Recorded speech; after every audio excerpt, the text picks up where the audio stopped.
بسم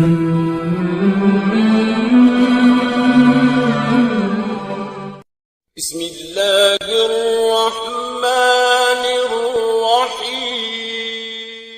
قال الذین، اور کہا ان لوگوں نے، لا یعلمون، جو کچھ نہیں جانتے، لولا یکلمنا اللہ، کیوں بات نہیں کرتا اللہ ہم سے، او تأتینا آیہ، اور کیوں نہیں آتی ہمارے پاس کوئی نشانی، کذالک قال الذین من قبلہم، اسی طرح ان لوگوں نے کہا جو ان سے پہلے تھے، مثل قولہم، انہی کی طرح بات، تشابہت قلوبہم، مشابہ ہو گئے ان کے دل ایک دوسرے کے ساتھ، قد بینا الآیات لقوم یوقنون، بے شک ہم نے واضح نشانیاں بھیجے ہیں اس قوم کے لیے جو یقین رکھتی ہے، انا ارسلناک بالحق، اے پیغمبر بے شک ہم نے آپ کو بھیجا ہے حق کے ساتھ، بشیراً خوشخبری دیتے ہوئے، ونذیراً اور ڈراتے ہوئے، ولا تسأل عن اصحاب الجحیم، اور سوال نہیں کیا جائے گا بھڑکتی ہوئی آگ میں داخل ہونے والوں کے بارے میں۔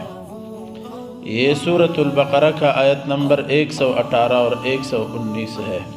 گزشتہ کئی آیتوں میں اللہ رب العزت نے مشرکین اور یہودیوں اور نصارہ کا بے جا اور بے فائدہ سوالات کے جوابات اور اعتراضات کے جوابات دیے ہیں۔ آج بھی اسی سلسلے کو اللہ نے آگے بڑھایا ہے، اور یہاں پر شان نزول جس وجہ سے یہ آیت نازل ہوئی اس میں 3 باتیں ہیں۔ ایک یہ کہ رافع بن خزیمہ یہودی تھا، اس نے اللہ کے نبی سے کہا کہ اللہ ہم سے کیوں بات نہیں کرتا، اور اللہ ہمارے لیے کیوں کوئی نشانی نہیں بھیجتا۔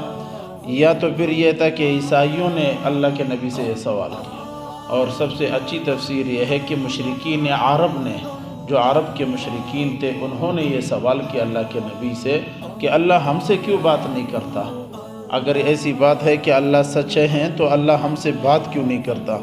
اللہ رب العزت فرماتے وقال الذین لا یعلمون، یہ وہ لوگ باتیں کر رہے ہیں جو کچھ نہیں جانتے، اندھے ہیں، عقل کے اندھے اور پاگل ہے، بصیرت سے خالی لوگ ہیں۔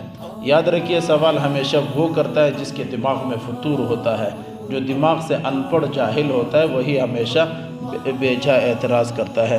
لولا یکلمنا اللہ او تأتینا آیہ، اللہ ہم سے بات کیوں نہیں کرتا، اور اللہ رب العزت ہم پر کوئی نشانی کیوں نہیں نازل، یعنی جبریل نبی پر آتا ہے تو ہمارے پاس کیوں نہیں آتا، کوئی نبی کے اوپر نشانی۔ حقیقت تو اس کے برعکس ہے، اللہ نے تو بیان کر دیے ہیں سارے، اور بات کیوں نہیں کرتا۔ کذالک قال الذین من قبلہم مثل قولہم، اللہ فرماتے انہی کی طرح بات پہلے بھی لوگ کر چکے۔ موسیٰ علیہ السلام کے قوم کے بارے میں آپ پہلے پڑھ چکے ہو کہ موسیٰ علیہ السلام سے بھی قوم نے یہی مطالبہ کیا تھا کہ اللہ ہم سے بات کیوں نہیں کرتے، ہمارے لیے خصوصی نشانیاں کیوں نہیں آتی۔ تو یہ ہے اشارہ ہے انہی لوگوں کی طرف۔ تشابہت قلوبہم، ان کے دل آپس میں ایک دوسرے کے مشابہ ہو گئے۔ بنی اسرائیل کے جو نافرمان تھے، یعنی موسیٰ علیہ السلام کے قوم والے اور نبی علیہ السلام کے مشرکین عرب، یہ ایک دوسرے کے مشابہ ہیں، ایک دوسرے کے برابر ہے۔ قد بینا الآیات لقوم یوقنون، اللہ فرماتے ہیں ہم نے تو آیات واضح نشانیاں تو ہم نے بیچ دی ہیں، لیکن اس کے لیے جو یقین رکھتے ہیں۔ جیسے اللہ نے قرآن کی اس صورت کے شروع میں فرمایا کہ یہ قرآن ہدایت ہے، مگر کس کے لیے؟ ہدی للمتقین، متقین کے لیے۔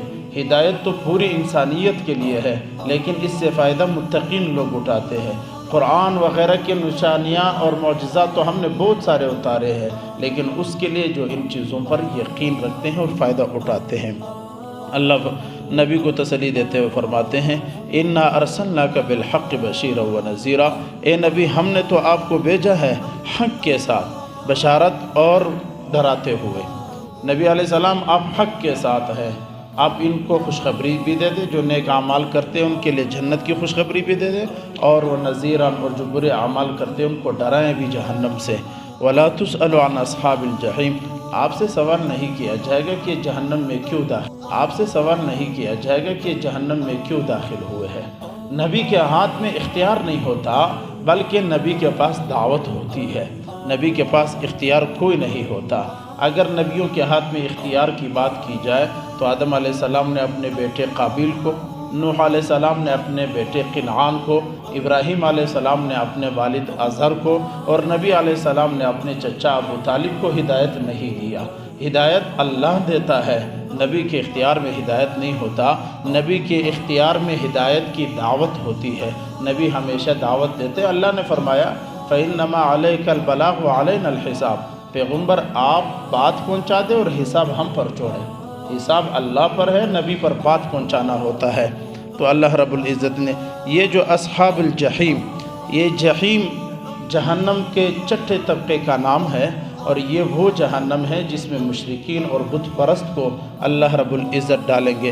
قرآن میں 26 مقام پر یہ جحیم کا لفظ آیا ہے، جہنم کے ایک طبقے کا نام آیا ہے۔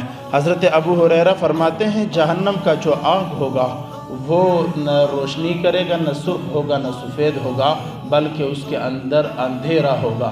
آگ بھی ہوگا اور اندھیرا بھی ہوگا، یہ سخت سے سخت ترین عذاب ہے، حضرت ابو ہریرہ فرماتے ہیں۔ بہرحال یہ 118 اور 119 آیت میں ہمیں کیا پیغام اور کیا درس اور کیا سبق ملتا ہے؟ پہلی بات تو یہ ذہن میں رکھیں، بڑی خوبصورت آیت ہے، تشابہت قلوبہم۔ اللہ فرماتے کافروں کے دل سب ملے ہوئے ہیں، دنیا کفر وہ ایک ہے، ملت واحد، پوری دنیا میں جہاں بھی کفر ہے وہ ایک ہے۔ یہ نبی کے زمانے میں بھی اور آج کے زمانے میں بھی کافر کا ایک ہی نظریہ، ایک ہی عمل اور ایک ہی سوچ ہوتا ہے کہ مسلمان کو نقصان پہنچایا جائے، مسلمان کو اسلام سے، قرآن سے دور کیا جائے، ہر وہ کام۔ یہ دنیا تمام کفر ایک ہے، وہ الگ مسئلہ ہے۔ ہمارے مولوی صاحبان، ہمارے عوام مسلمان وہ سارے پھر لگے ہوتے جی یہ تو اچھا کافر ہے، یہ تو خاموش کافر ہے، یہ کافر گزارا کرتا ہے۔ یہ آپ کا نظریہ ہے، ہمارا سوچ ہے، قرآن کا سوچ یہ نہیں ہے۔ قرآن ساری دنیا کے کافر کو ایک نظر سے دیکھے، تشابہت قلوبہم۔ قرآن کہتے ہیں ان سب کا دل آپس میں مشابہ ہے، کوئی کافر مسلمان کے بارے میں اچھا نہیں ہے۔ اور اس کی طرح دوسری آیت نمبر 119 میں ہمیں یہ پیغام، اگر دعوت دیتے ہو دین اسلام کا تو اس طرح دے دو کہ اس میں خوشخبری بھی ہو، اس میں عذاب کی باتیں بھی ہو، ترغیب بھی ہو، ترہیب بھی ہو، یعنی بشیر بھی ہو، نذیر بھی ہو، خوشخبری کی باتیں بھی ہو، ڈرانے والی باتیں بھی ہو، صرف جنت کی تذکرے نہ ہو، جہنم کے بھی کچھ مناظر بیان کیے جائے۔ اور دعوت دینے والا اپنے دعوت کو کامل نہ سمجھے، دعوت دینے والا صرف دعوت دیتا رہے، ہدایت اللہ کے ہاتھ میں، ہدایت آپ کا کام نہیں ہے۔ بہت سارے لوگ کہتے ہیں جی یہ تو مفتی ہے، یہ تو عالم ہے، یا تو یہ دیندار ہے، اس کا اپنا گھر صحیح نہیں ہے۔ اپنا گھر کو یہ ہدایت نہیں کر سکتا، دعوت دیتا ہے۔ ہر شخص کے اوپر لازمی ہے کہ وہ دعوت دے دے، باقی ہدایت دینا اللہ کا ہاتھ میں ہے، اس کے ہاتھ میں کچھ بھی نہیں ہے۔ خلاصہ